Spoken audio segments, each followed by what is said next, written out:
One of the most common requests we received from our clients in the U.S. was to add a screen where they could run daily status checks on trademarks that are currently being prosecuted. We created that feature here on the USPTO status check page. When you click this button, Riva Trademark will run a query against the Trademark Office database to see if the status has changed on any of the trademarks that you're currently tracking. To track the progress of a trademark, go to the Owner and Dates page and select this checkbox.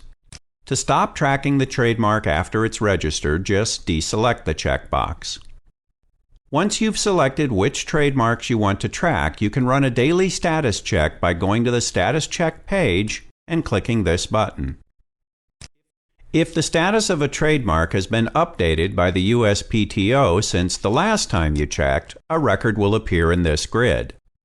These trademarks are fictional, but we entered some application numbers for actual trademarks just to show how this function works.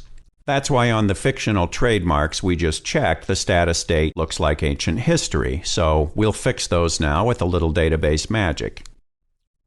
Also keep in mind that the first time you run this function after adding a trademark, you will get a status change record here. That's because when you first start tracking a trademark, Riva Trademark doesn't know what the official USPTO status is. The status on your trademark records in Riva Trademark comes from this drop-down list, but on the USPTO site, the status list looks like this. When you run the status check function, it's the USPTO status that we're querying to see if it's changed.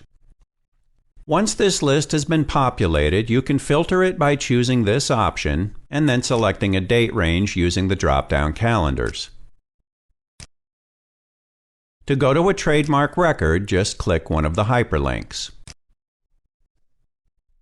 You can also generate an email about the status change and send it to your staff members by clicking this hyperlink.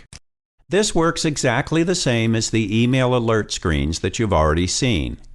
The emails will be generated for members of your staff who are listed as contacts on the trademark and who occupy a position that's set to receive alerts. To generate the emails one at a time, click the hyperlink on each update record. Or to generate them all at once, click this hyperlink. To mark a status change email as sent or unsent, just click the checkbox here.